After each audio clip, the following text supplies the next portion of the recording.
Assalamualaikum warahmatullahi wabarakatuh. Perkenalkan, nama saya Dewi Syarasali dengan NIM 222111028 dari kelas HES 6C. Izin mempresentasikan materi saya yang berjudulkan Corporate Culture dan GCG. Yang pertama adalah definisi corporate culture. Corporate culture dapat didefinisikan sebagai nilai-nilai, keyakinan, dan perilaku diwujudkan dalam sebuah pandangan atau ideologi organisasi yang terwujud dalam perilaku individu dan seiring waktu. Perilaku ini membentuk kebiasaan yang tertanam. Krittner dan Kenichi mendefinisikan corporate culture sebagai perekat organisasi yang mengikat anggotanya melalui nilai-nilai yang ditaati, peralatan simbolis, dan cita-cita sosial yang ingin dicapai. Corporate culture sendiri dapat juga diartikan sebagai sebuah sistem informasi untuk mempertahankan dan mentransmisikan pengetahuan, kepercayaan, mitos-mitos, dan tingkah laku.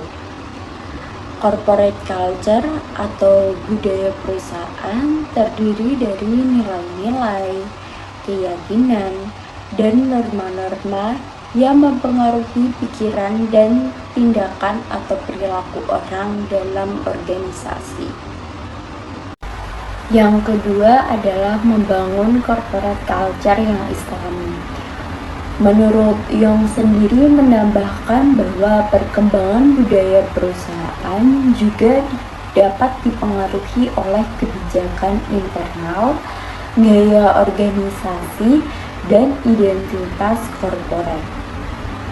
Dalam suatu perusahaan yang sukses, budaya kerja yang sehat itu dapat diciptakan dari suasana kerja yang menyenangkan dan harmonis. Oleh karena itu, komitmen dari seluruh karyawan, mulai dari pimpinan tertinggi hingga staf paling bawah, itu sangatlah penting. Komitmen ini tuh bukan hanya ketertarikan fisik, tetapi juga mental yang akan mendorong terciptanya solidaritas, komunikasi yang lancar, dan kerja tim yang saling mendukung dalam sistem kerja profesional.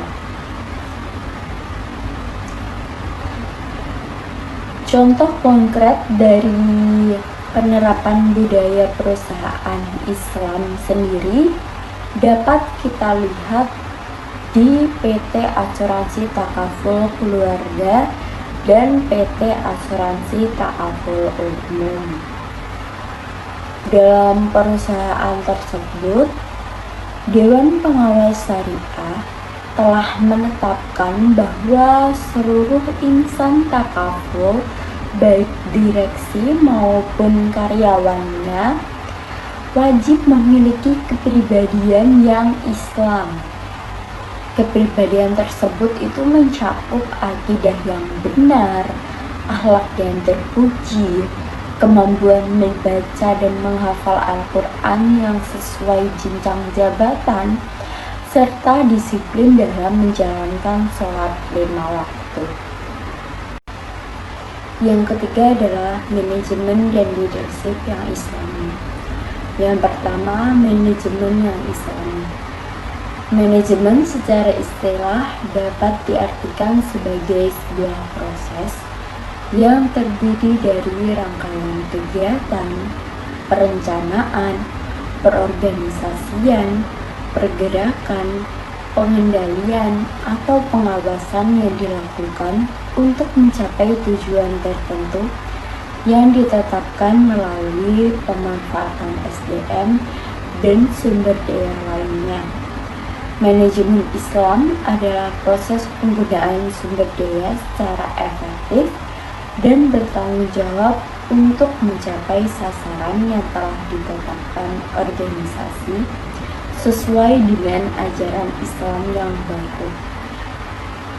Arti aturan kebijakan yang dijalankan oleh seseorang manajer sesuai dengan ajaran Islam yang baku, yakni Al-Quran dan Sunnah Rasul. Pendekatan manajemen adalah suatu keniscayaan apabila dilakukan dalam organisasi, lembaga, atau perusahaan. Dengan manajemen yang rapi akan dicapai hasil yang lebih baik daripada yang dilakukan secara individual. Kelembagaan ini akan berjalan dengan baik jika dikelola dengan baik. Selanjutnya yaitu leadership yang Islami. Kepemimpinan atau leadership dapat dikatakan sebagai cara dari seseorang pemimpin atau leader dalam mengarahkan, mendorong, dan mengatur seluruh unsur-unsur dalam kelompok atau organisasinya untuk mencapai suatu tujuan organisasi yang diinginkan, sehingga menghasilkan kinerja pegawai, berarti tercapainya hasil kerja seseorang atau pegawai dalam mewujudkan tujuan organisasi. Kepemimpinan atau leadership dalam Islam disebut sebagai khalifah, imam, dan wali. Pemimpin merupakan seseorang yang diberikan kedudukan tertentu dan bertindak sesuai dengan kedudukan tersebut. Kepemimpinan yang dikonsepkan Al-Quran ini merupakan suatu hal yang sangat mendasar untuk mengelola hubungan sesama maupun dengan alam dan lingkungannya. Tipe leadership dikemukakan Al-Quran bukan semata-mata untuk mengenai unsur ukhrawi, tetapi banyak tekanan yang menyangkut berbagai unsur duniawi seperti tijarah atau bisnis, perdagangan, perindustrian, perniagaan, pemerintah. Yang terakhir adalah good corporate governance. Good corporate governance adalah sistem dan struktur untuk mengelola perusahaan dengan tujuan meningkatkan nilai pemegang saham serta mengalokasikan berbagai pihak yang berkepentingan dengan perusahaan seperti kreditor, supplier, asosiasi usaha, konsumen, pekerja, pemerintah, dan masyarakat luas. Prinsip-prinsip good corporate governance adalah sebagai berikut. Yang pertama, keterbukaan. Yang kedua, akuntabilitas. Yang ketiga, pertanggungjawaban. Yang keempat, kewajaran, dan yang terakhir, kemandirian. Dapat disimpulkan bahwa corporate culture atau budaya perusahaan memegang peran penting dalam mendukung keberhasilan penerapan prinsip-prinsip Good Corporate Governance atau GCG pada lembaga keuangan syariah, khususnya perusahaan asuransi syariah. Budaya perusahaan yang dibangun atas nilai-nilai Islam seperti kejujuran, amanah, tanggung jawab, keadilan, dan musyawarah menciptakan fondasi etis yang kuat bagi seluruh elemen organisasi. Ketika nilai-nilai tersebut tertanam dalam keseharian operasional perusahaan, tidak hanya meningkatkan integritas internal, tetapi juga memperkuat kepercayaan publik terhadap lembaga keuangan syariah. Hal tersebut penting karena keberlangsungan bisnis syariah sangatlah bergantung pada kepercayaan dan reputasi yang dibangun dari perilaku etis dan akuntabel. Penerapan GCG dalam perusahaan asuransi syariah tidak dapat berdiri sendiri tanpa adanya internalisasi nilai-nilai budaya organisasi yang kuat dan konsisten.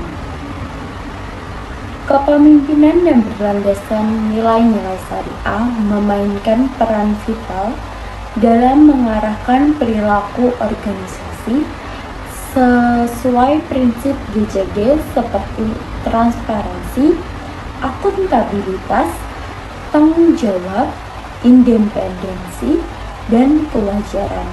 Dengan sinergi antara budaya perusahaan dan GCG, perusahaan asuransi syariah mampu menjaga stabilitas dan keberlanjutan operasionalnya sesuai sekaligus memberikan kontribusi positif terhadap perkembangan sistem keuangan syariah nasional. Oleh karena itu, pembentukan dan penguatan budaya perusahaan yang selaras dengan nilai-nilai Islam merupakan kunci dalam mewujudkan tata kelola perusahaan yang baik dan berkelanjutan. Sekian presentasi dari saya. Apabila ada salah kata, saya mohon maaf. Wassalamualaikum warahmatullahi wabarakatuh.